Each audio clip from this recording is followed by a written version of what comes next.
නමෝ තස්සේ භගවතු අරහතු සම්මා සම්බුද්දස්සේ නමෝ තස්සේ භගවතු අරහතු සම්මා සම්බුද්දස්සේ නමෝ තස්සේ භගවතු අරහතු සම්මා සම්බුද්දස්සේ යේකේචි භික්ඛවේ ධම්මා අකුසලා අකුසල භාගියා අකුසල පක්ඛිකා සබ්බේතේ මනෝ පුබ්බංගමා මනෝ තේ සංධම්මානං පඨමං uppajjati අන්න දේව අකුසලා ධම්මා යේකේචි භික්ඛවේ ධම්මා කුසලා කුසල භාගියා කුසල පක්ඛිකා සබ්බේතේ මනෝ පුබ්බංගමා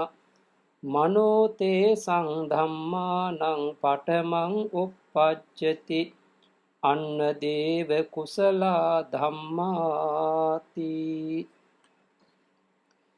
ශ්‍රද්ධාවන්ත වාසනාවන්ත පින්වතුනි, තුන් ලෝකාග්‍ර වූ භාග්‍යවත් අරිහත් තථාගත ශාන්තිනායක සම්මා සම්බුදුරජාණන් වහන්සේ විසින් මනෝ පුබ්බංගම ධර්ම හැටියට, එහෙමත් නැත්නම් සිත පෙරටු කොට ඇත්තේ කවුද කියන වග පැහැදිලි කර දෙමින් දේශනා කොට වදාළ අංගුත්තර නිකායේ ඒකක නිපාතයෙහි ඒ පබස්සර වර්ගයටම අයිති කෙටි සූත්‍ර පාඨ දෙකක් මේ ධර්මානුශාසනාව සඳහා මාතෘකා කරගත්තේ.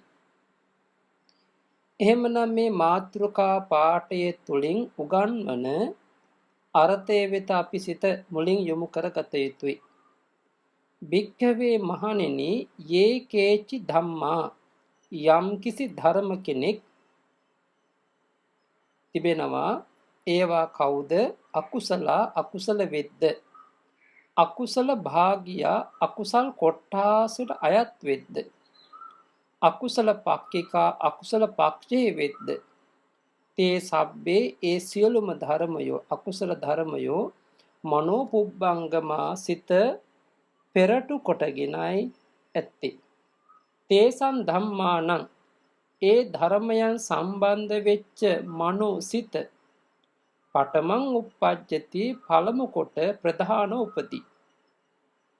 අකුසල ධම්මා අකුසල ධර්මයෝද අන්වදේව ඉති ඒහා සමගම උපදිනවා.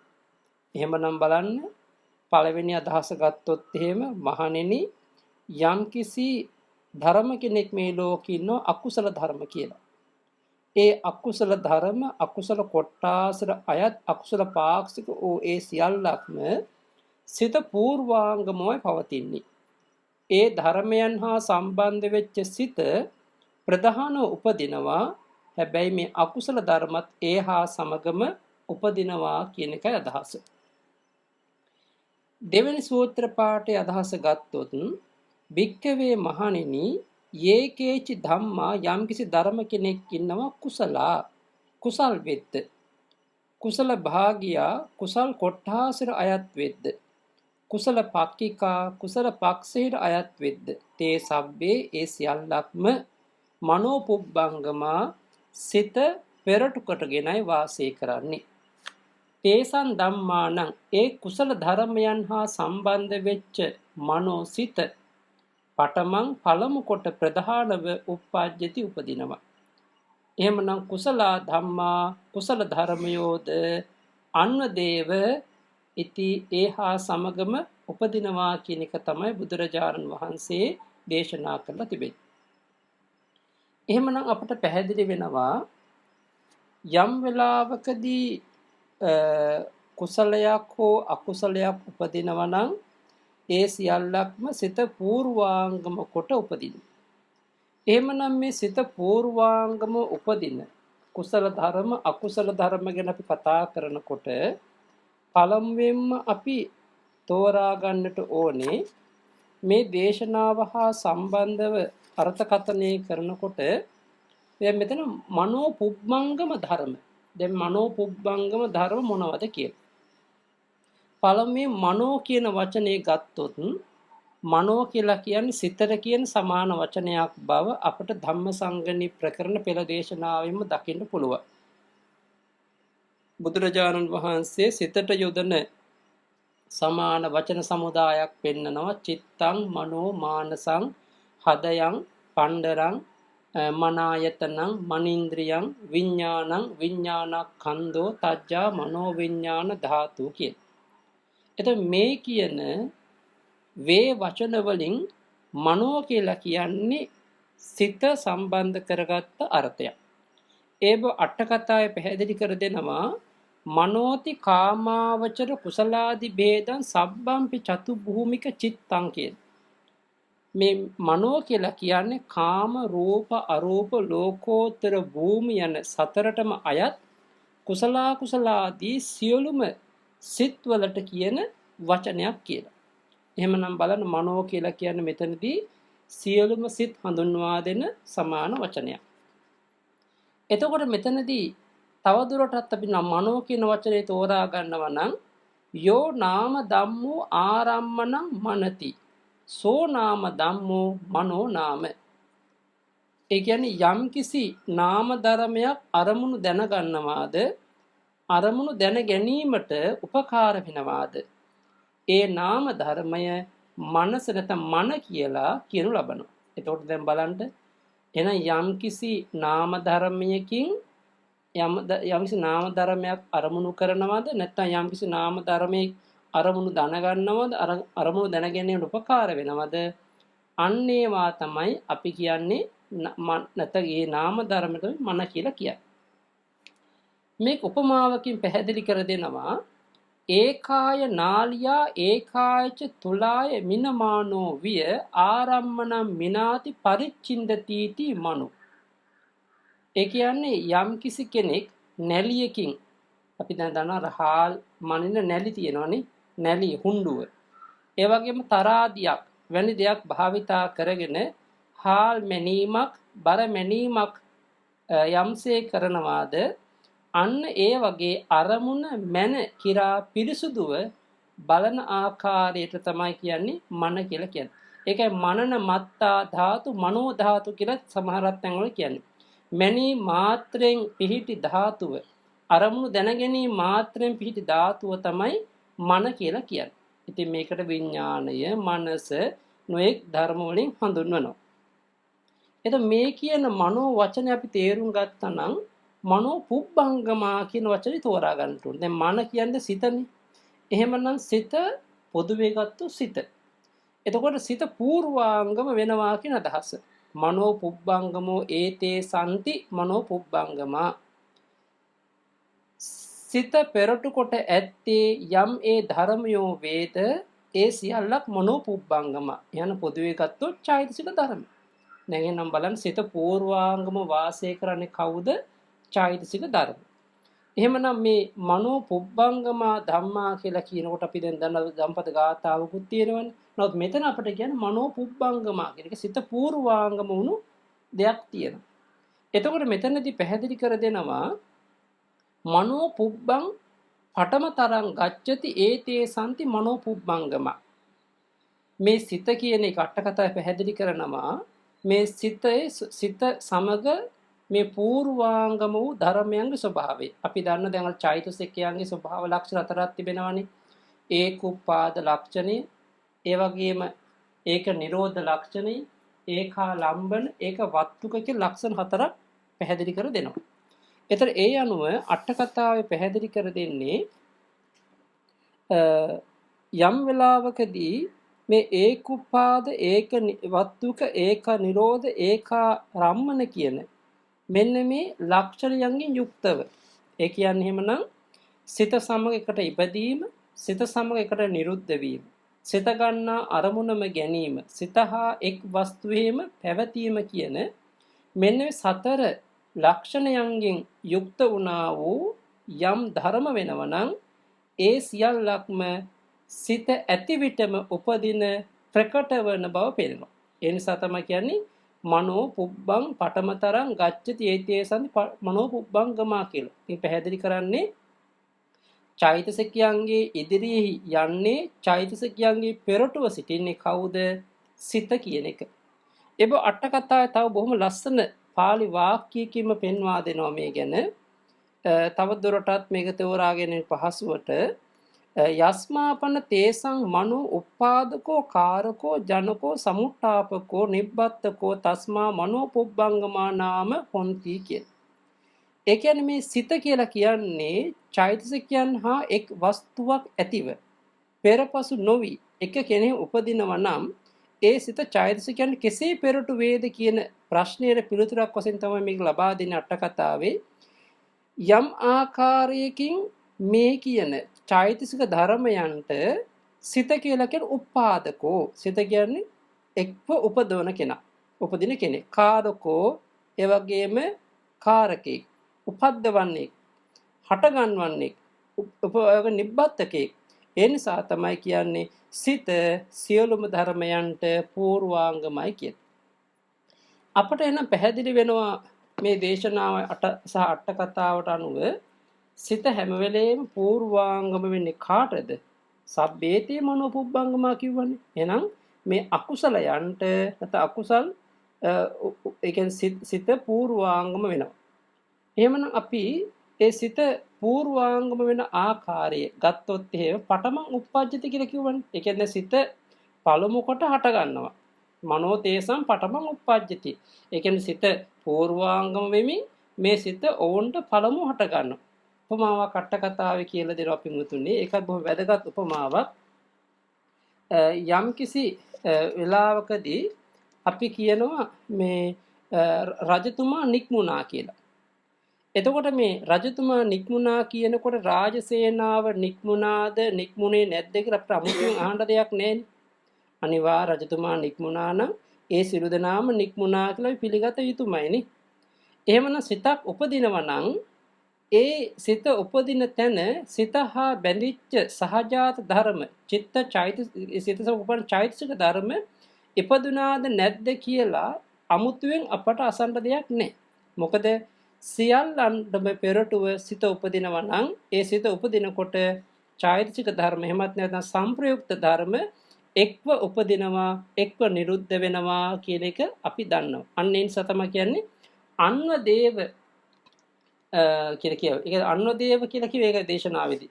දැන් මම දේශනාවෙත් පෙන්නනවා අන්වදේව කුසල ධම්මා. ඒ කියන්නේ පඨමං උප්පජ්ජති අන්වදේව කුසල ධම්මා. එතකොට එහෙනම් ඒ සිත යම් වෙලාවක උපදිනවා නම් ඒ සිතත් එක්කම ඒ ෂණයෙම ඒ මොහොතෙම පෙරපසු නොවි සිතත් එක්කම ඔය කියන චෛතසික අකුසල ධර්ම යෙදෙනවා කියන එකයි කියන්නේ.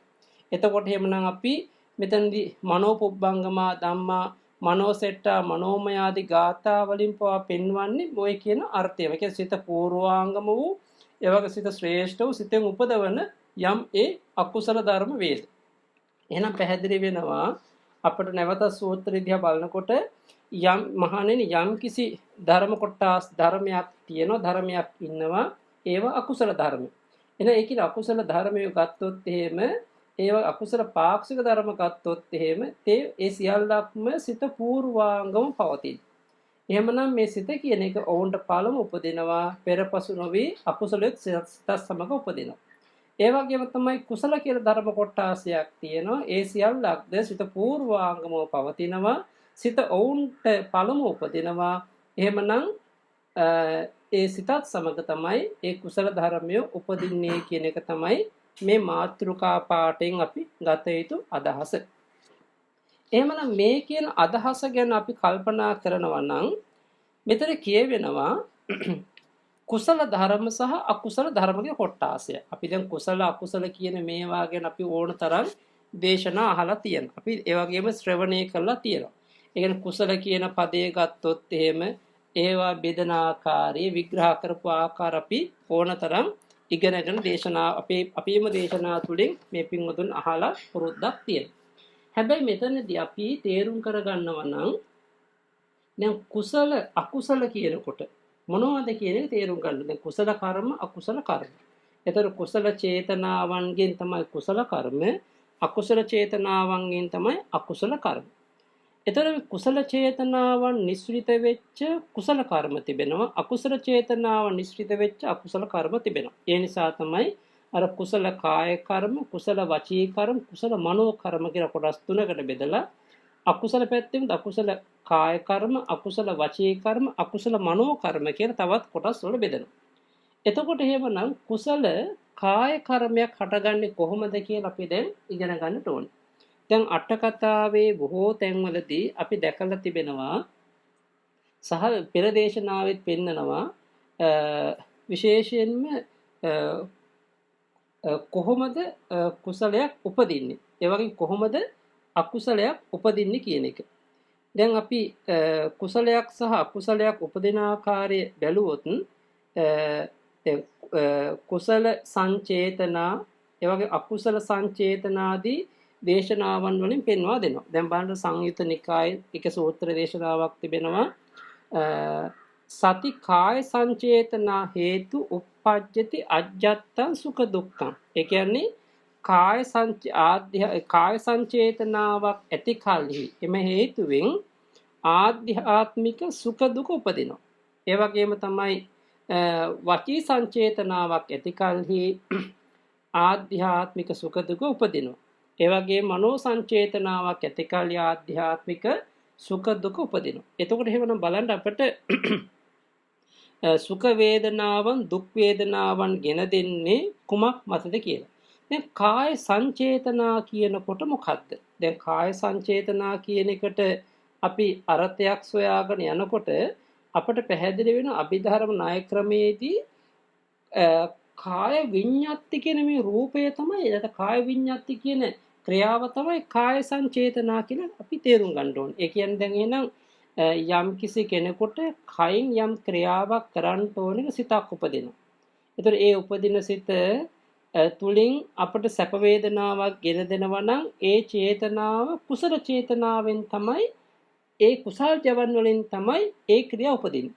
එතකොට එහෙමනම් අපට කෙනෙකුට කායික වශයෙන් කෙනෙකුට උදව්වක් කරන්න, උපකාරයක් කරන්න ඕනේ කියලා ශ්‍රමදායකත්වයක් දක්වන්න ඕනේ කියලා අපට හිතක් පහළ වුණාම අපි ඒ සිතට අනුව ක්‍රියා කරනවා. ඒ සිත කියන එක එහෙනම් කුසල් ජවන්. ඒ කුසල් සිත් වලින්, කුසල් ජවන් වලින් ඒ උපදවනවා චිත්තකිරිය වායෝ ධාතුව කියලා. වායෝ ධාතුව අධික වෙච්ච චිත්තජ රූප උපද්දවනවා. දැන් අපි දන්නවා සෑම හෘද වස්තුව නිශ්චිත කරගත්ත සෑම කුසල් ජවනයකින්ම සෑම කුසල් ජවනයකින්ම උපාදක්ෂණයේදී, දැන් මේක හෘද වස්තුව ඇසුරු කරගත්ත සෑම සිතක උපාදක්ෂණයේදී චිත්තජ රූප උපදවනවා. හැබැයි මෙතන අපි කතා කරන්නේ කුසල කාය කර්ම පැත්තට ගත්තොත් එහෙම, කුසල සංචේතනාව ගත්තොත් එහෙම, කුසල පැත්තෙන් ගත්තොත් එහෙම කුසල් ජවන් උපාදක්ෂණයේදී උපදින චිත්තජ රූප තියෙනවා. ඒ චිත්තජ රූප ගත්තොත් වෙනද වගේම තමයි පඨවි ආපෝ තේජෝ වායෝ වර්ණ ගන්ධ රස ඕජා කියන සුද්ධාෂ්ටක කලාප. හැබැයි ඒ සුද්ධාෂ්ටක කලාපයෙහි වායෝ ධාතු අධිකයි. ඒ වායෝ ධාතු අධිකව පහළ වෙන සුද්ධාෂ්ටක කලාපයන්ගෙන් තමයි අපේ මේ කය එහෙට මෙහෙට ක්‍රියා කරවීමේ සිද්ධාන්ති සිද්ධ කරන්නේ. එතකොට එහෙමනම් බලන්න කාය කර්මයක් හට ගන්නකොට විශේෂයෙන්ම මේ උපදින්නා වූ චිත්තකිරිය වායෝ ධාතුවෙන් තමයි මේ කායික ක්‍රියාව ඇති කරන්නේ. එතකොට ඒ චිත්තකිරිය වායෝ ධාතුව ඇවිදින් කුසල් ජවන් වලින් උපදවපු ශක්තියක් නම් ඒ කරන ක්‍රියාව කුසල කාය කර්මයක්. දැන් ඔකේ අනිත් පැත්ත බලන්න ඕනේ. දැන් අපි දන්නවා දැන් කෙනෙකුට අපි ගහනවා නම්, ඒ වගේම කෙනෙකුට අපි වරදක් කරනවා නම් මේ කය ඇසුරු කරගෙන, දැන් ප්‍රාණඝාතයක් කරනවා නම්, සොරකමක් කරනවා නම්, කාමයේ වරදව හැසිරෙනවා නම්, මේ හැම අවස්ථාවකදීම අපේ කය යෙදෙන්නේ නරක දෙයකට. එහෙමනම් එතනදී ඒ කය යම් වැරදි දෙයකට යොමු වෙනවා කියලා කියන්නේ ඒ උපදින්නා වූ අකුසල ජවන් වලින්. ඒ අකුසල ජවන් වලින් උපද්දවන චිත්තජ රූප තියෙනවා. එහෙනම් ඒවා චිත්තකිරිය වායෝ ධාතුකේ වායෝ ධාතු අධික වෙච්ච අකුසල චිත්තජ රූපයන්ගෙන් තමයි ඒ කායික ක්‍රියාව සිද්ධ වෙන්නේ. එතකොට එහෙනම් ඒ කායික ක්‍රියාවෙන් පව සිද්ධ වෙන්නේ මොකද්ද? අකුසල කාය කර්ම. දැන් එතකොට එහෙමනම් අපි දැන් කුසල කාය කර්ම තේරුම් ගත්ත කුසල් ජවන් වලින් තමයි ඒ උපදවන චිත්තජ රූපයන්ගෙන් තමයි කුසල කාය කර්ම ඇති වෙන්නේ. අකුසල කාය කර්ම ඇති වෙන්නේ අකුසල් ජවන් වලින් ලෝභ ද්වේෂ මෝහ නිස්ෘත වෙච්ච අකුසල් ජවන් වලින් උපදවන්නා වූ ඒ චිත්ත කිරිය වායු ධාතුවෙන් තමයි අකුසල කාය කර්ම සිදු වෙන්නේ. දැන් එහෙමනම් අපි ගත්තොත් වචී කර්ම. දෙයකට වචී කර්ම ගත්තොත් එහෙම වචී සංචේතනාව කියලා කියන්නේ එයත් කුසල පැත්තට අපි මුලින් ගන්නවා නම් කුසල චේතන කුසල් ජවන් වලින් උපදවන චිත්තජ රූප තියෙනවා. ඒ කියන්නේ අපිට සිතක් පහළ වෙනවා. දැන් ධර්ම දේශනාවක් කරන්න ඕනේ. ධර්ම සාකච්ඡාවක් කරන්න ඕනේ. ධර්ම සංවාදයක් කරන්න ඕනේ. ඒ වගේම යහපත් දේවල් අපි කියවන්න ඕනේ. යහපත් දේවල් අපි කතා කරන්න ඕනේ. එතකොට වචනේ තුලින් අපි හොඳ දෙයක් කරන්නට සිතක් පහළ වෙනවා නම් ඒ සිත පහළ වෙන්නේ කුසල් ජවන්. ඒ කුසල් ජවන් වලින් උපදවන උපාදක්ෂණ උපදිනවා චිත්තජ රූප. හැබැයි ඒවා චිත්ත කිරිය පඨවි ධාතු. කියන්නේ පඨවි ධාතු අධික වෙච්ච චිත්තජ රූප. ඒ පඨවි ධාතු අධික වෙච්ච චිත්තජ රූප ඒවද පඨවි ආපෝ තේජෝ වායෝ වන්න ගන්ධ රස ඕජා කියන සුද්ධාෂ්ටක කලාප. ඒ සුද්ධාෂ්ටක කලාපයන්ගේ පඨවි ධාතු අධික වෙච්ච සුද්ධාෂ්ටක කලාප ඇති වෙන්නේ. ඒ කලාපය ඒ ඇතින කලාප උගුරු දණ්ඩේදී උගුරේදී කර්මජ පඨවි සමග හැප්පිලා තමයි ඒ කර්ණස්ථාන වල අකුරු හට ගන්න තැන්. දැන් අපි බොටුවෙන් හට ගන්නවා. ඒ කියන්නේ උගුරෙන් හට ගන්නවා. දත් වලින් හට ගන්නවා. තල්ලෙන් හට ගන්න මේ දිව නැමිලා ගිහලා දිව ඒ තැන්වල වැදිලා නොවැදි අකුරු පිට වෙනවනේ. එහෙනම් ඒ කර්ණස්ථාන වල හැප්පිලා අකුරු විතරයි ඒ කර්ණස්ථාන වලින් අකුරු එකතු වෙලා එළියට වචනයක් විදිහට එළියට එනවා. අන්න ඒ සිද්ධාන්තය සිද්ධ වෙන්නේ චිත්ත කිරිය පඨවි ධාතුවේ. එහෙනම් පඨවි ධාතුව කියන චිත්තජ පඨවිය උගුරේදී කර්මජ පඨවිය සමග හැප්පීමෙන් තමයි ওই සිද්ධාන්තය සිද්ධ වෙන්නේ. එතකොට එහෙමනම් අපි කුසල පැත්තෙන් කුසල වචී කර්මයක් කරනවා නම් අන්න කුසල වචී කර්මය හටගන්නේ කුසල් ජවන් වලින් උපදවන කුසල චිත්තජ රූපයන්ගේ බලයෙන්. ඒ වගේම තමයි අකුසල වචී කර්මයක් අපි කරනවා. ඒ අකුසල වචී කර්මය අපි කියනකොට මොනවද? ඒ අකුසල වචී කර්මය කියලා කියන්නේ එහෙනම් තමන්ට කෙනෙකුට බොරුවක් කියන්න, කේලමක් කියන්න, හිස් වචනයක් කතා කරන්න, ભેද බින්නත ඇතින් කේලම් කියන්නේ මේ වචී දුෂ්චරිතයක් වෙන වචනෙන් කරන නරකක් වෙන සිතක් පහළ වුණාම ඒ පහළ වෙන්නේ ලෝභ හෝ ද්වේෂ හෝ මෝහ නිස්ෘත වෙච්ච ඒ අකුසල චේතනාවන්ගෙන්. ඒ අකුසල චේතනාවන්ගෙන් අකුසල ජවන් වලින් උපදවන චිත්තජ රූප තේරවා ඒවත් එවෙදින් අර චිත්තජ පඨවි කියන්නේ පඨවි ධාතු අධික වෙච්ච චිත්තජ රූප උගුරේදී කර්මජ පඨවිය සමග හැප්පිලා තමයි වචන බවට පිට වෙන්නේ. ඒවා අපි කියන්නේ අකුසල වචී කර්ම කියලා. එහෙමනම් ඔන්න අපි ඉගෙන ගත්තා අකුසල කාය කර්ම, කුසල කාය කර්ම, අකුසල වචී කර්ම, කුසල වචී කර්ම. දැන් ඒ වගේ මනෝ කර්මත් තිබෙනවා. දැන් මනෝ කර්ම කියනකොට මොනවද? මනෝද්වාරයෙන් සිතෙන් හට ගන්න කර්ම. ඒවා ඉතින් ඒවා කාමාවචර වෙන්න පුළුවන්, රූපාවචර වශයෙන් වෙන්න පුළුවන්, අරූපාවචර වශයෙන් වෙන්න පුළුවන්, ලෝකෝත්තර වශයෙන් වෙන්න පුළුවන්. කොහොම නමුත් අපි ඇස කන නාසය දිව ශරීරය කියන මේ ద్వාරයන්ගෙන් ගත්ත අරමුණු නැවත ආවර්ජනා කරමින් හෝ අලුත් දෙයක් අතීත දෙයක් හෝ වර්තමාන දෙයක් අනාගත දෙයක් ආවර්ජනා කරමින් ඒ මනෝද්වාරයේ ඇසුරු කරගෙන මනෝද්වාර වාජනෙන් ආවර්ජන කෘත්‍ය කරලා යම් මේ ජවන් උපදිනවා නම් කුසල් ජවන් වෙන්න පුළුවන්, අකුසල් ජවන් වෙන්න පුළුවන්, ක්‍රියා ජවන් වෙන්න පුළුවන්. මේ සෑම ජවන් අවස්ථාවකදීම උපදින ඒ ක්‍රියාවට අපි කියන්නේ මනෝ කර්ම කියලා. එතකොට එහෙමනම් ඒ මනෝ කර්ම කියනකොට අපට කොහොමද කියලා කියන්නේ මේ දැන් අපි සිත් වශයෙන් ගත්තොත් සිත් ඔක්කොම 89ක් තියෙනවා. හැබැයි සිත් 89ම මනෝද්වාරයේ මනෝ කර්ම කියලා අපි කියන්නේ නැහැ. එහෙමනම් විශේෂයෙන්ම ජවන් වශයෙන් උපදින කුසල් කාමාවචර කුසල් ජවන් වලින් අපි දැන් දානය ආදී දානෙ මෙනෙහි කරනවා. ඒ වගේම ධ්‍යාන සෝය වෙඳින රූපාවචර වශයෙන්. ඒ වගේම ලෝකෝත්තර මාර්ගඵල.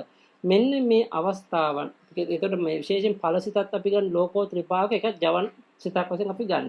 එහෙමනම් මනෝ කර්ම කියලා කියන්නේ සිතෙන්ම හට ගන්න කර්ම. එතකොට එහෙමනම් අපි මනෝ කර්ම කියලා එකක් තියෙනවා. ඒ වගේම කාය කර්ම කියලා එකක් ඉගෙන ගත්තා.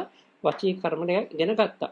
එතකොට එහෙමනම් තවදුරටත් බුදුරජාණන් වහන්සේ මේක අර විදිහටම තමයි පැහැදිලි කර දෙනවා.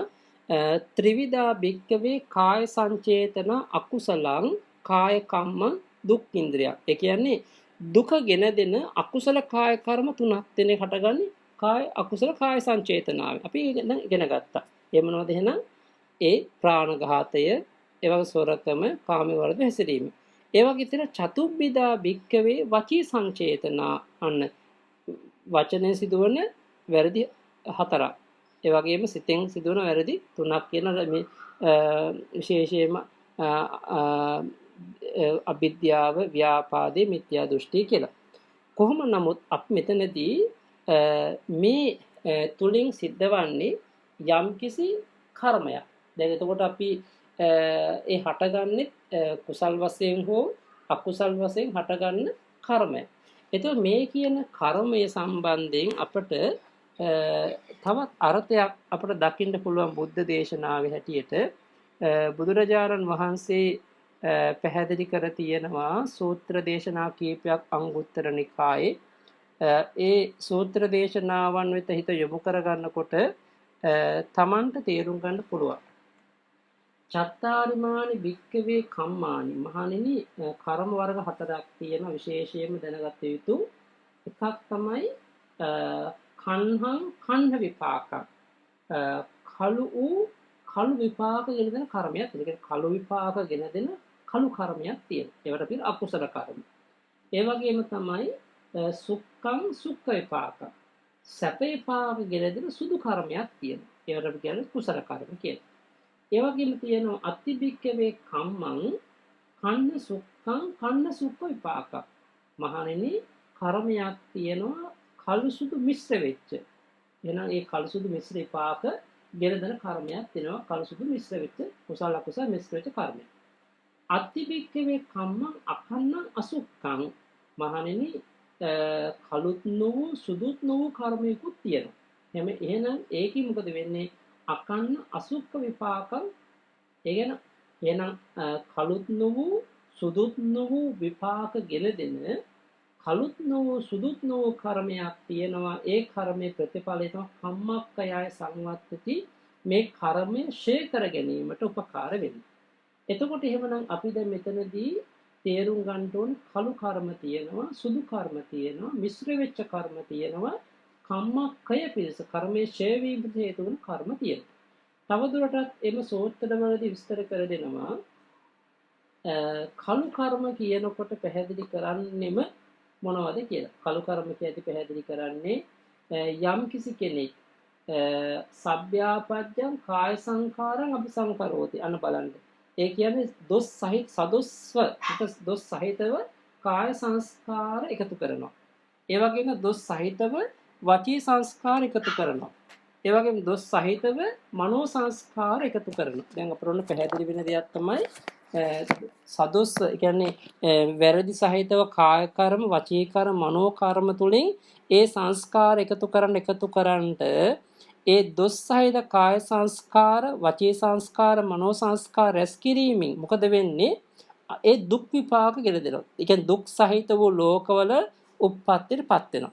එතකොට ඒ දුක් සහිත ලෝකයේ උපන්නට පස්සේ ඒ විපාකෙම ස්පර්ශ කරගෙන වාසය කරනවා. ඒවම පහස ලැබමින් ඉන්නකොට අනේක විද දුක් විපාක, කටුක විපාක වින්දනය කරනවා. හරියට ගත්තොත් එහෙම මේ නිරිසත්වයන් වගේ. දැන් බලන්න.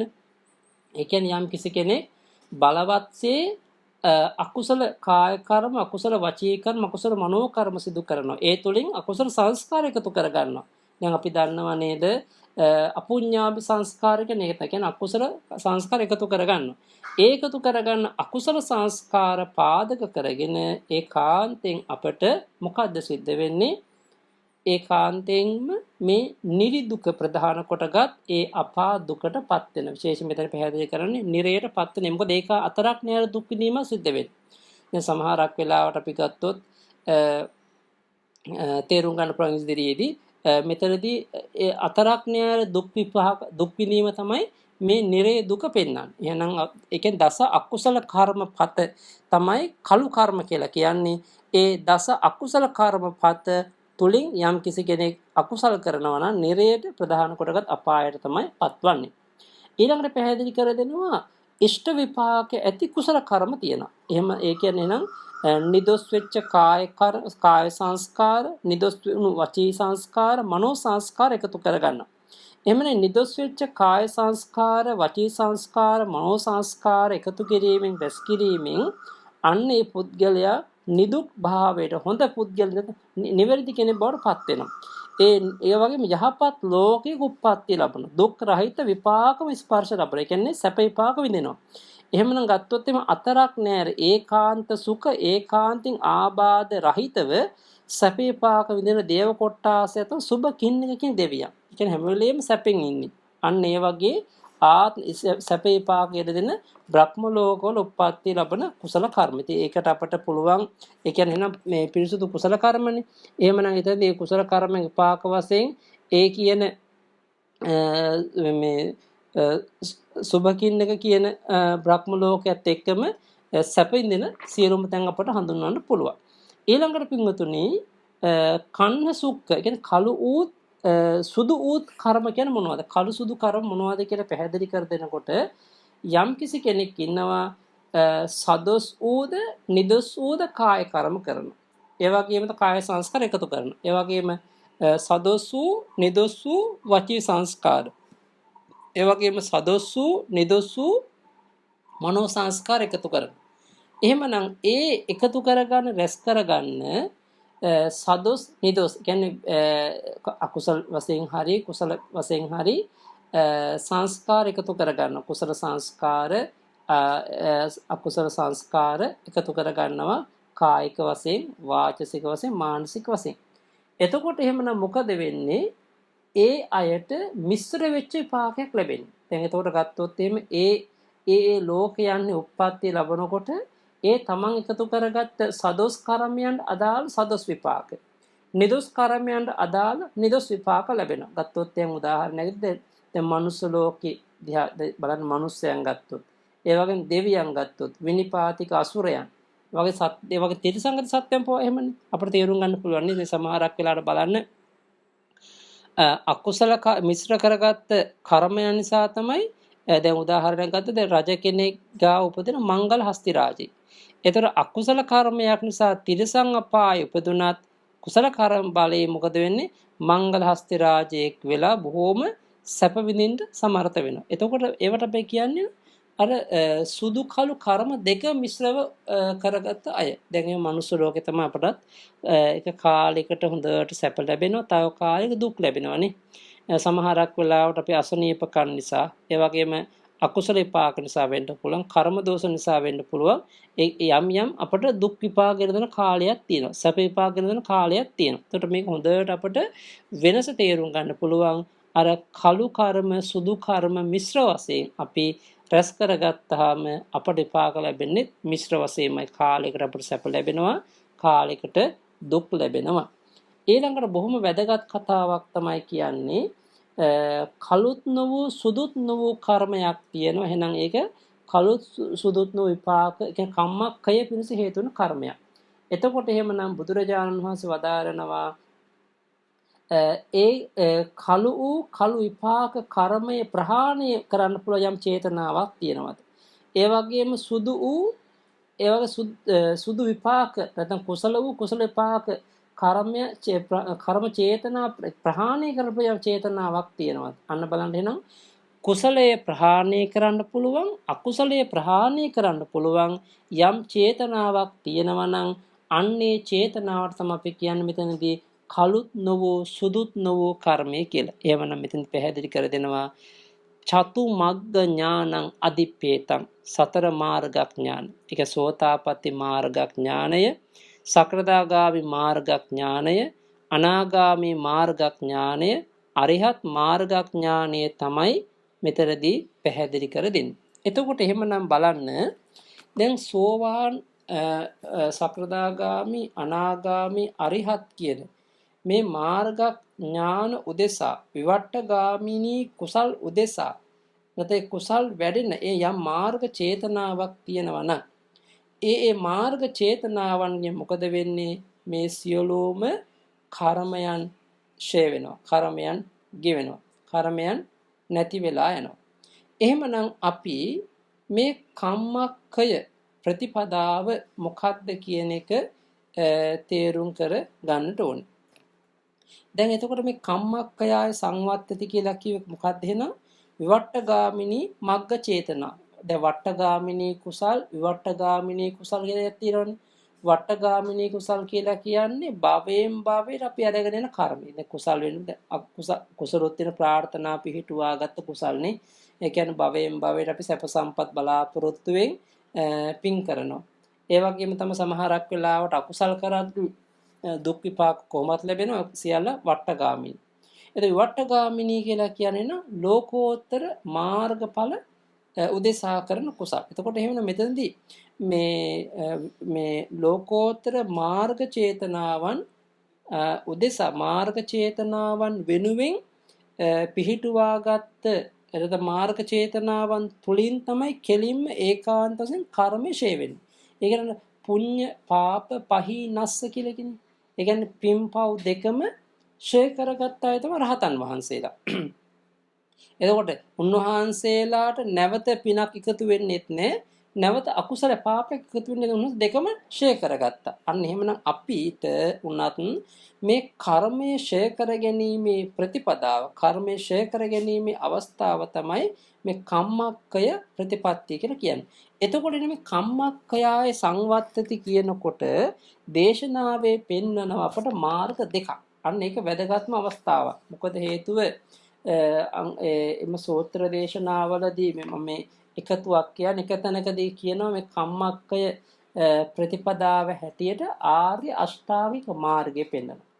තව තැනක කම්මක්ඛය ප්‍රතිපදාව හැටියට පෙන්වනවා පින්වතුනි බොජ්ජංග ධර්ම. අන්න බලන්න එහෙමනම් එතකොට එහෙමනම් අපට පැහැදිලි වෙන දෙයක් තමයි මේ ලෝකෝත්තර මාර්ග ඵල අවස්ථාව. දැන් තවදුරටත් අපි අර මුලින් කතා කරපු කලු කර්ම තෝරා දෙනකොට අර මුලින් වගේ දස අකුසල කර්ම පෙන්නන පංචානන්තරේ කර්ම පාව පෙන්නන කලු කර්ම කියලා. ඒ වගේම සුදු කර්ම විදිහට පෙන්වන්නේ කෙලින් පංචශීල ආරක්ෂා කිරීමේ ආරම්භය ඉඳලා. එතකොට එහෙමනම් මේ ලෝකෝ ආර්ය අෂ්ටාංගික මාර්ගයයි සත්‍ය බොජ්ජංග ධර්ම තමයි කියන්නේ කම්මක්ඛයාය සංවත්තිකෙන් කම්මක්ඛය ප්‍රතිපදාව හැටියට. එහෙමනම් අපි ගමු සම්මා දිට්ඨි, සම්මා සංකප්ප, සම්මා වාචා, සම්මා කම්මන්ත, සම්මා ආජීව, සම්මා වායාම, සම්මා සති, සම්මා සමාධි කියන මාර්ගාංග 8 වැඩෙන ආකාරයට යම්කිසි කෙනෙක්ගේ හිතේ කුසලයක් වැඩෙනවා. එතකොට මේ කියන කුසලය අපි ලෞකික වශයෙන් මේ මාර්ගාංග 8 උපදිනවා, ලෝකෝත්තර වශයෙන් උපදිනවා. හැබැයි ඒ ලෞකික වශයෙන් උපදින මාර්ගාංගයි ලෝකෝත්තර වශයෙන් උපදින මාර්ගාංගයි මේ දෙක මිශ්‍ර කරගන්න එපා. ඇයි? දැන් ලෞකික වශයෙන් ගත්තාම අපි සාමාන්‍යයෙන් දානයක් හෝ යම් කුසල් කර්ම කරනවානේ. එතකොට ඒ කුසල චේතනාවත් එක තමයි ඒ ලෞකික මාර්ගාංග වැඩෙන්නේ. හැබැයි ලෝකෝත්තර මාර්ගාංග වැඩෙන්නේ සෝතාපට්ටි මාර්ග චේතනා, සකෘදාගාමී මාර්ග චේතනා, අනාගාමී මාර්ග චේතනා, අරිහත් මාර්ග චේතනාවන් තුලින්.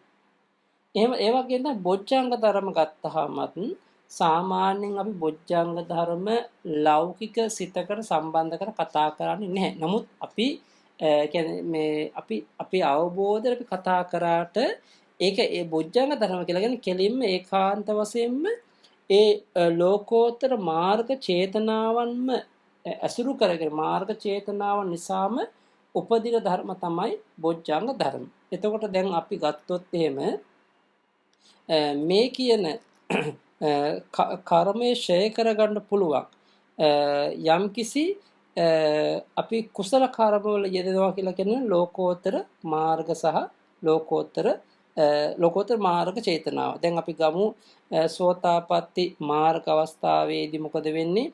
සක්කාය දිට්ඨි, විචිකිච්ඡා, සීලබ්බත පරාමාස ඇතුළු ඒ සංයෝජන ප්‍රහීන වෙනවත් එක්කම දිට්ඨිගත සංප්‍රයුක්ත සිත් හතරත් විචිකිච්ඡා සංප්‍රයුක්ත සිතත් සම්පූර්ණයෙන් ප්‍රහීන වෙනවා.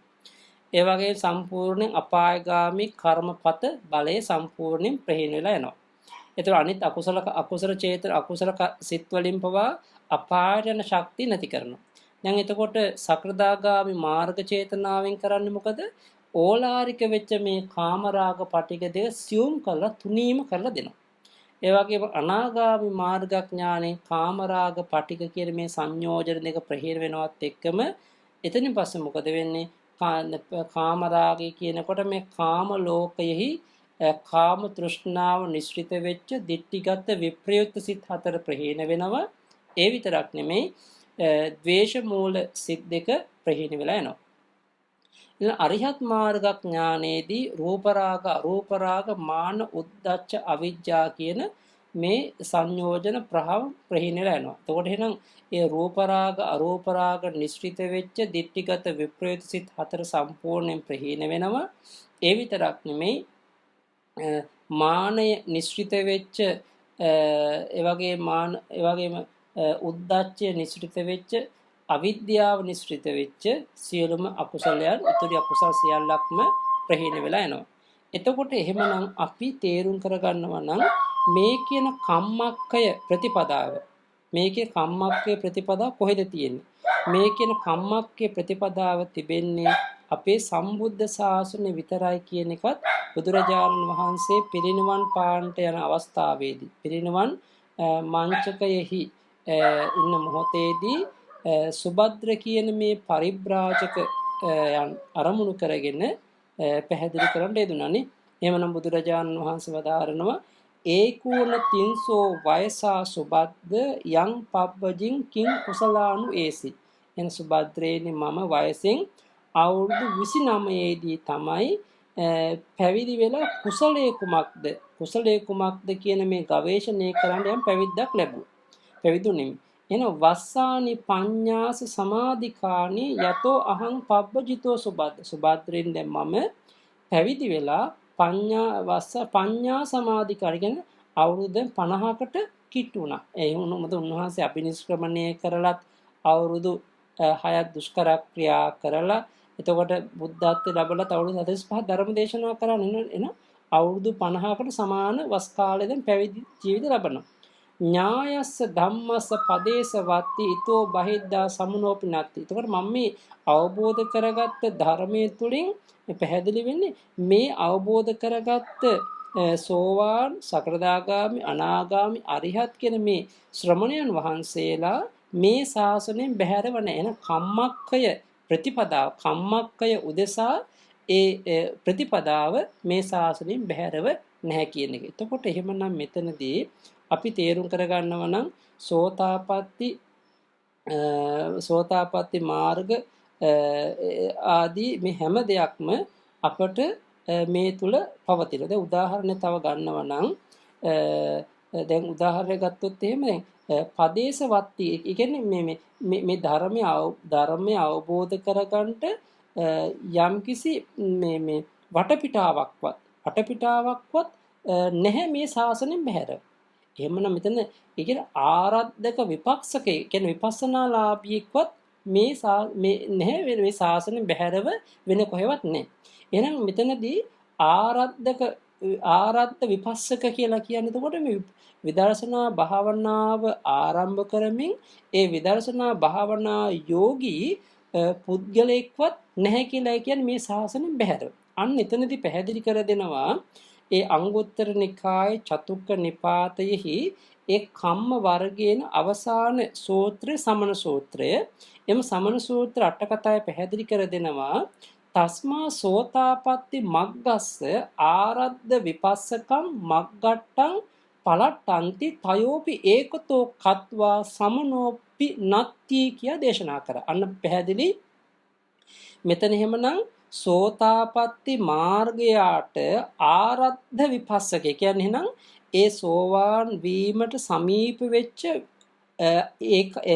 එක දිගටම විදර්ශනා භාවනාවේ යෙදී සිටි විදර්ශනා භාවනා යෝගියාත් ඒ වගේ මාර්ගස්ත පුද්ගලයාත් පලස්ත පුද්ගලයාත් කියන මේ තුන් දෙනාම එකට එකතු කරලයි සමනෝපි නත්තිය ප්‍රථම ශ්‍රමණයන් වහන්සේ මේ ශාසනයෙන් බැහැරව නැහැ කියලා කියන්නේ. එහෙමනම් මතක තියාගන්න එතකොට මේ ශාසනයෙන් බැහැරව ප්‍රථම ශ්‍රමණයන් වහන්සේ නමක් නැහැ කියනකොට ඒ ශ්‍රමණයන් වහන්සේට බුදුරජාණන් තුන් නමක් ඇතුළත් කරලා තියෙනවා. එහෙමනම් ඒ තමයි ඒකාන්ත විපස්සනා වඩන භික්ෂුව යෝගාවචරයත් මාර්ගස්ත පලස්ත පුද්ගලයන් ආරද්ධ විපස්සනාලාභී පුද්ගලයාත් මාර්ගස්ත පලස්ත පුද්ගලයා.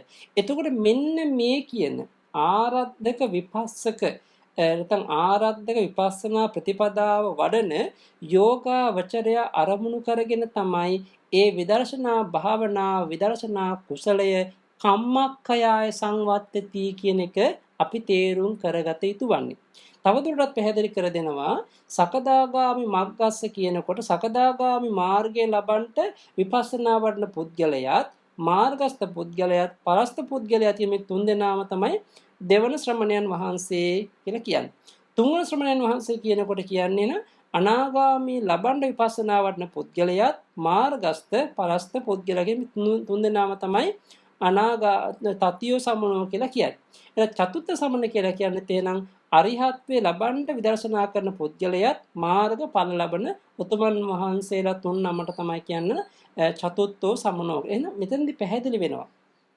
සෝවාන් වීමේ අදිෂ්ඨානෙන් විදර්ශනා භාවනා කරන යම් යෝගාවචරයෙක් ඉන්නවද ගැඹුරු විපස්සකයෙක් ඉන්නවද එයා තුල පහළවන කුසල චේතනාව විදර්ශනා කුසල චේතනාව අර ඔය කියන කම්මක්ඛයාය කර්මයේ ඡය කිරීම පිණිස හේතු වන ප්‍රහාණ චේතනාවක් කියලා ඔන්න පැහැදිලි අපට දැන් අද වර්තමානයේ සමහරක් අය කියනවා කම්මක්ඛය ප්‍රතිපදාව මොකක්ද කියනවනම් කෙලියුම් බුදුරජාණන් පැහැදිලි කර විදර්ශනාව. එහෙනම් අපි යම් තැනකදී නාම රූප දකිමින් ස්කන්ධ දකිමින් ආයතන දකිමින් පටිසමුපාද ණය ක්‍රමයේ තුලින් මේ අංග දකිමින් ඒ වගේම තව දුරටත් ගැඹුරු විදර්ශනාවට බැසගනිමින් මේ සියල්ලක්ම අනිත්‍ය වශයෙන් දුක්ඛ වශයෙන් අනාත්ම වශයෙන් වඩනවන ඒ අනිත්‍ය දුක්ඛ අනාත්ම වශයෙන් වඩමින් අපි යනකොට ඒ විදර්ශනා භාවනාවේදී ඇති වෙන්නේ මොනවද විදර්ශනා කුසල්. ඒ විදර්ශනා කුසල් තුලත් පින්වතුන් ඔය කියන ආර්ය අෂ්ටාංග මාර්ගයේ වැඩෙනවා. බොජ්ජංග ධර්ම වැඩෙනවා. ඒ කියන්නේ ඒ සියලුම ආර්ය අෂ්ටාංගික මාර්ග බොජ්ජංග ධර්ම ඇවිදින් හුදෙක් ලෞකික සැප සම්පත් ලබන්න නෙමෙයි. ඒ වගේ භවයෙන් භවයට ගමන් කරන ප්‍රාර්ථනා කරන කුසල් නෙමෙයි. ඒ සියල්ල මේ භවයේ සිඳින්න. ඒ වගේම විවට්ට ගාමිනී කුසල් ඒවා. ඒ නිසා තමයි කියන්නේ ඒ සෝවාන් වීමේ අදිෂ්ඨානෙන් විදර්ශනා භාවනා වඩන ඒ විදර්ශනා යෝගියාගේ సంతාන තුල වැඩෙන මේ විදර්ශනා කුසල චේතනාවන් ඒකාන්තයෙන්ම කම්මක්ඛය නැත්නම් කර්මයේ ඡය කෙර ගැනීම පිණිස උපකාර වන කර්ම හැටියට. එතකොට එහෙමනම් අපිට තේරුම් ගන්න පුළුවන් අපි දැන් ලෞකික වශයෙන් කුසල් වඩනකොට ලෞකික මාර්ගාංග වැඩෙනවා. ඒ ලෞකික ධර්ම වැඩෙනවා. එතකොට මේ ලෞකික ධර්ම තුලින් අපි ප්‍රාර්ථනා කරන නැවත මනුසාත්මයක් වෙන්න පුළුවන්. ඒ වගේම දිව්‍ය ලෝක උප්පත්තියක් වෙන්න පුළුවන්. බ්‍රහ්ම ලෝක උප්පත්තියක් වෙන්න පුළුවන්. ඒ වගේ මීටත් වඩා පහසුවෙන් සිත දියුණු කරගන්න පුළුවන්. ඒ වගේම ආයු වර්ණ සැප බල ඥාන ඇති ජීවිත ප්‍රාර්ථනා කරන වෙන්න පුළුවන්. එතකොට එහෙනම් අපි ඒ පූජා කරන පරිත්‍යාග කරන සිදු කරන ඒ කුසල් වලට අදාළව ආනිසංස වෙනම තියෙනවා. එහෙනම් ඒ සියලු ආනිසංසයන් ලැබීම ප්‍රාර්ථනා කිරීම ලෞකික කුසල්. ඒ කුසල් ඇවිදින් මතක තියාගන්නට ඕනේ මේ කම්මක්ඛය ප්‍රතිපදාවට අයිති නැන කම්මක්ඛයය න සංවත්ති කර්මක්ඛය පිණිස හේතු වෙන්නේ නැහැ උපනිශ්‍රේ වන්නේ නැහැ. එහෙනම් කම්මක්ඛයාය උපනිශ්‍රේ වන්නේ මොනවද? විදර්ශනා කුසල් ඒ වගේ මාර්ගඵල චේතනාවන්. එතකොට එහෙමනම් අපි විදර්ශනා කුසල චේතනාවෙන් ඒ වගේම මාර්ග චේතනා ඵල චේතනා තමයි විශේෂයෙන්ම මේ කර්මයේ ඡය කර ගැනීම උපකාර වන්නේ. එහෙමනම් මතක තියාගන්නට ඕනේ යම් වෙලාවකදී විදර්ශනා පාදක කුසල් වැඩෙනවද? විදර්ශනා පාදක මාර්ගාංග වැඩෙනවද? විදර්ශනා පාදක බොජ්ජංග ධර්ම වැඩෙනවද? මේ හැම අවස්ථාවකදීම අපට සිදුවන්නේ මේ සංසාර දුකෙන් අත මිදීම පිණිස. එහෙමනම් අපි දුකෙන් අත මිදෙන්නට ඒ වගේම සංසාර දුක් කෙලවර කරගෙන පැතූ බෝධි වලින් අජරාමර ඒ උතුම් ඒ නිවන සාක්ෂාත් කර ගැනීම උදෙසා උත්සාහවත් වෙනවා නම් වීරිය කරනවා නම් ඒ වගේම තමයි බලවත් වෙනවා නම් ඒ හැම අවස්ථාවකදීම අපි ඒ කම්මක්කය ප්‍රතිපදාවට පිළිපන්න කුසල් වලින් විතරයි අපට මේ දුක් අවසන් වෙන්නේ කියලා. එහෙමනම් මේවා අපි වචන වශයෙන් ඉගෙනගෙන ඒවා අපි කරුණු කාරණා වශයෙන් වටහාගෙන ඒ හැම දෙයක්ම නිවැරදිව තේරුම් අරගෙන කටයුතු කරගන්නට තමයි උත්සාහවත් වෙන්නට ඕනේ. එහෙමනම් දැන් ඔන්න නැවත අපි සූත්‍ර දේශනාවේ මාතෘකාවට ගියොත් එහෙම බුදුරජාණන් වහන්සේ පැහැදිලි කරන්නේ යම්කිසි අකුසල ධර්ම තියෙනවා නම් ඒ අකුසල ධර්ම සියල්ලක්ම සිත පූර්වාංගමමයි හටගන්නේ. එහෙමනම් ඒ හැම දෙයකටම සිත පළමු කොට උපදිනවා. හැබැයි ඒ සිත ඉපදුනා කියලා අකුසලයෝ දෙවන උපදින්නේ නැහැ. අකුසලත් ඒ සිත සමගම තමයි උපදින්නේ. ඒ වගේම තමයි යම්කිසි කුසල ධර්ම තියෙනවා නම් ඒ සියලුම කුසල ධර්මات සිත පූර්වාංගම උපදින්නේ සිත පෙරටු කරගෙනයි. එහෙනම් සිත පළමු කොට උපදින ප්‍රධාන උපදිනවා. ඒ වුණාට ඒ සිත පළමු කොට ඉපදුනා කියලා කුසලයෝ දෙවන උපදින්නේ නැහැ. කුසල උපදින්නේ ඒ කියන අවස්ථාවේදීමයි. ඒ කියන්නේ සිතත් එක්කමයි. එතකොට එහෙමනම් අපි මේ සිත හා බැඳිච්ච කුසල් අකුසල් මොනවද කියලා වෙන් කර ගන්නවා නම් බුදුරජාණන් වහන්සේ ඔය ධම්මසංගණි ප්‍රකරණ පෙළ දේශනාවේදීම අපට පැහැදිලි කර දුන්න දේශනාවන් තිබෙනවා. ඉතින් අර ඒ දේශනාවන්ගේ ගත්තොත් එහෙම දැන් පළවෙනි කුසල්සිත ගන්න. ඒ පළවෙනි කුසල්සිත ගත්තාම ඒ කුසල්සිතේ තියෙන ධර්මතාවයන් අපට පෙන්වා දෙනවා. චත්තාරෝ කන්දා අනු ප්‍රථම කුසල්සිතේ ස්කන්ධ හතරක් තියෙනවා. ද්වායතනානි ආයතන දෙකක් තියෙනවා. ද්වේ ධාතු දෙකක් තියෙනවා. තයෝ ආහාර වර්ග තුනක් තියෙනවා. අට්ඨින්ද්‍රියන් ඉන්ද්‍රිය 8ක් තියෙනවා. පංචාංගික ධානාංග 5ක් තියෙනවා. පංචාංගිකෝ මග්ගෝ මාර්ගාංග 5ක් තියෙනවා. සත්ත්‍ය බලානි බල ධර්ම 7ක් තියෙනවා. තයෝ හේතු ධර්ම 3ක් තියෙනවා. එතකොට අන්න බලන්න. එතකොට පළවෙනි කුසල් සිතත් එක්ක වැඩෙන ධර්මතා ටිකක් පැහැදිලි කර දෙනවා. ඒතර ස්කන්ධ වශයෙන් දැන් පළවෙනි කුසල් සිත ගත්තොත් ඒ සෝමනස්ස සහගත ඥාන සංප්‍රයුක්ත අසංකාරික කුසල් සිත. එතකොට ඒ කුසල් සිතේ ස්කන්ධ වශයෙන් හතරක් තියෙනවා. කියන්නේ වේදනා සංඥා සංකාර විඥාන. ඒ වගේ ආයතන දෙක කියන්නේ මන ආයතන ධම්ම ආයතන. ධාතු දෙක කියලා කියන්නේ මනෝ විඥාන ධාතු ධම්ම ධාතු. ඒතර මේවා කෙලින්ම පරමාර්ථ වශයෙන් පෙන්නපු හතරක්. කොටස් තුනක්. එතකොට මේ පරමාර්ථ වශයෙන් පෙන්නපු දේ අපි ඒ කුසල්සිත හඳුනාගත්තොත් ඒ කුසල්සිතේ තියෙන ස්කන්ධ හඳුනාගෙන ආයතන හඳුනාගෙන ධාතු හඳුනාගෙන විදර්ශනා කරනකොට ඒ කුසලයේ පහළ වෙන අවස්ථාවේ සාමාන්‍ය දානයක් පූජා කරන මල් වට්ටියක් පූජා කරද්දී පහළ වෙච්ච කුසලයක් වුණාට ඒ කුසලයේ ඒ වෙලාවේදී පහළ වෙලා නැවත අපි ආවර්ජනා කරලා ඒ කුසලයේ පහළ වෙච්ච ස්කන්ධ ආයතන ධාතු හඳුනාගෙන අනිත්‍ය දුක්ඛ අනාත්ම වශයෙන් විදර්ශනා කරනවා නම් අන්න බලන්න ඒ ලෞකික කුසලයේ අපි විදර්ශනාවට හැරවීමේදී එය භවගාමී කර්මයක් නොවන හැටි. එහෙනම් ඔන්න අපි දැන් දානයක් පූජා කරනවා ඒක භවගාමී කර්මයක්.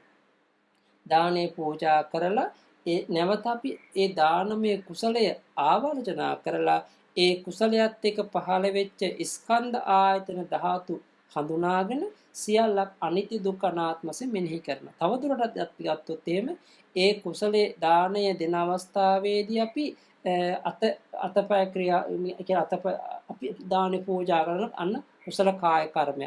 අපි මේ දාන සම්බන්ධ වචන කතා කරන ඉදම් මේ පුණ්‍යං නැත්නම් අපි මේ දානේ මහා සංඝයාට මේ දානේ උපවාස පූජා වේවා කියලා වචනෙන් අපි කියනකොට අන්න වචී කර්මය.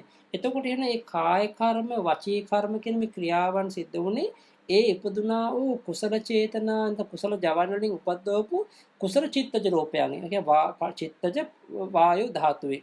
ඒ වායෝ ධාතුවෙන් තමයි කුසල කාය කර්මය, චිත්තජ පඨවි ධාතුවෙන් තමයි වචී කර්මය. එතකොට අන්න බලන්න සිතත් එක්ක ඉපදුණු රූප හඳුනාගෙන යන රූපස්කන්ධයත් අපි හඳුනාගෙන ඒ සියල්ලත් අනිත්‍ය වශයෙන්, දුක්ඛ වශයෙන්, අනාත්ම වශයෙන් මෙනෙහි කරනකොට ඔන්න අපිට ස්කන්ධ පහම අයිති වෙනවා. ඒ වගේම ආයතන ධාතු සියල්ලක් හඳුනාගෙන විදර්ශනා කරන්න පුළුවන්. තව දුරටත් ඔය කියන ස්කන්ධ ඇතුලේ ඒ ස්කන්ධ ඇතුලේ තියෙන ධර්මතා ටික තව වින් කරගන්න. තයෝ ආහාර වර්ග තුනක් තියෙනවා. එහෙමනම් දැන් අපි දන්නවා අපේ මේ කයේ පැවැත්මට උපකාර වන්නේ කබලින්කාර ආහාර. ඒ වගේම සිතේ පැවැත්මට උපකාර වෙනවා අරූපී ආහාර. ඒතරද පස්ස ආහාර, මනෝ සංචේතන ආහාර, විඥාන ආහාර. එතකොට දැන් අපි දන්නවා මේ එතකොට ඔය කියන ස්පර්ශයේ පස්ස ඡායසිකේ පස්ස ආහාරය. චේතනා ඡායසිකේ මනෝ සංචේතන ආහාරය. ඒ වගේම තමයි සිත විඥානේද විඥාන ආහාර. අන්න අපි දැන් එතකොට ඒ ස්කන්ධ ඇතුලේ ආයතන ඇතුලේ ධාතු ඇතුලේ තිබුණ ආහාර තුන හඳුනාගෙන ඒ ආහාර වෙන් කරගෙන අපට පුළුවන් අනිත්‍ය වශයෙන් දුක්ඛ වශයෙන් අනාත්ම වශයෙන් මෙනෙහි කරන්න. ඊළඟ අට්ඨින්ද්‍රියන් ඉන්ද්‍රිය ධර්ම 8ක් තියෙනවා. ඒතකොට ඉන්ද්‍රිය ධර්ම 8 කියනකොට දැන් අපිට පැහැදිලි වෙනවා දැන් ඉන්ද්‍රිය ධර්ම ගත්තාම ප්‍රධාන වශයෙන් තිබෙනවා සද්ධා, විරිය, සති, සමාධි, ප්‍රඥා කියලා ඉන්ද්‍රිය ධර්ම පහ. මොකද ඒ කුසලයට එක්ක වැඩිනකොට කුසලයට එක්ක ඉන්ද්‍රිය ධර්ම පහ සම වැඩුණානේ. එහෙනම් එතනදී අපි ශ්‍රද්ධා ඉන්ද්‍රිය, විරිය ඉන්ද්‍රිය, සති ඉන්ද්‍රිය, සමාධි ඉන්ද්‍රිය, ප්‍රඥා ඉන්ද්‍රිය හඳුනා ගන්නවා. ඒවා ඉතින් ධර්මතාව වශයෙන් ගත්තොත් සද්ධා චෛතසිකය, විරිය චෛතසිකය, සති චෛතසිකය, ඒකාග්‍රතාව චෛතසිකය, ප්‍රඥා චෛතසිකය. එතන මනින්ද්‍රියන් කියලා කියන්නේ සිත. අන්න සිත. සෝමනස් ඉන්ද්‍රියන් කියලා කියන්නේ වේදනා චෛතසිකය. ජීවිත ඉන්ද්‍රියන් කියනකොට ජීවිත ඉන්ද්‍රිය කියන චෛතසිකය. ඒකට ඔයකින් චෛතසික 8 හඳුනාගත්තාම ඉන්ද්‍රිය ධර්ම 8ක් විදියට. අන්න ඒ ධර්මතා ඇතුලේ තිබුණ ඉන්ද්‍රිය 8 වෙන් වශයෙන් හඳුනාගෙන ඒ සියල්ලත් අපට අනිත්‍ය දුක්ඛ අනාත්ම වශයෙන් මෙනෙහි කරන්න පුළුවන්. ඊළඟට පින්වතුනි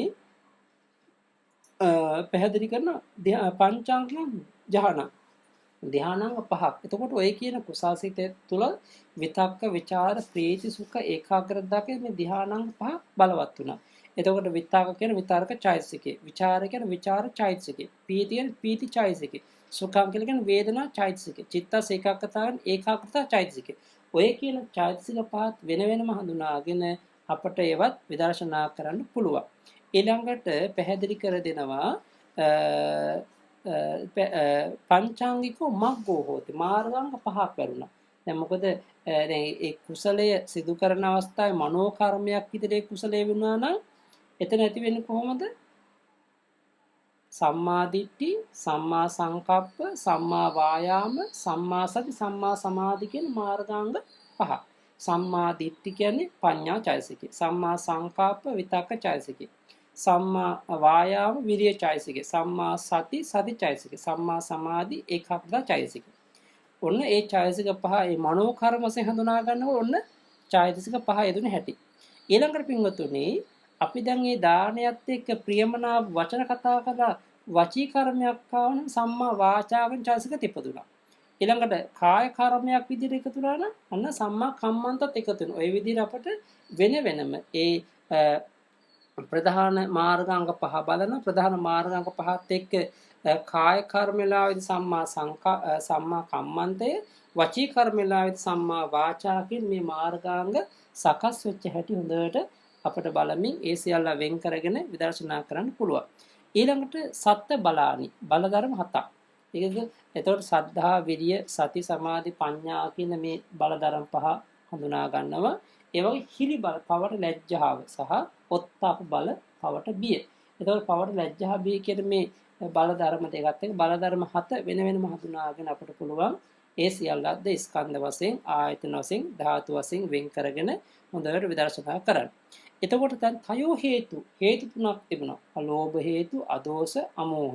එතකොට අලෝභ, අදෝස, අමෝහ හඳුනාගෙන ඒ සියල්ලක් අපට විදර්ශනා කරන්න පුළුවන්. තව දුරටත් මේක ගැඹුරට යනවනම් බුදුරජාණන් දේශනා කරන ඒකෝ පස්සෝ හෝති එකම ස්පර්ශයක් උතන පස්ස චෛතසික වෙනම හඳුනා ගන්න. ඒකා වේදනා එකම වේදනා, ඒකා සංඥා එකම සංඥාව, ඒකා චේතන එකම චේතනාව, ඒකම් චිත්තං එකම සිත. අන්න බලන්න වෙන් වෙන් වශයෙන් හඳුනාගෙන මේ සියල්ලක්ම අපට විදර්ශනා කරන්න පුළුවන්. ඉතින් ඔය විදිහට තමන් සාමාන්‍ය කුසලයක් කරලා කියන්නේ මේ මම කියන්නේ ගැඹුරු විදර්ශනාවේ යෙදෙන යෝගාවචරයෙක් වුණත් එයා දාන සීල භාවනා එහෙමත් නැත්නම් ඔය දස පුණ්‍ය ක්‍රියා නිසිත කුසල් වෙන්න පුළුවන්. ඒ වගේම තමයි ඒ වගේ කුසල් කරන අවස්ථාවකදී මේ කියන පළවෙනි කාමාවචර කුසාසිතව කුසාසිත උපදිනවා.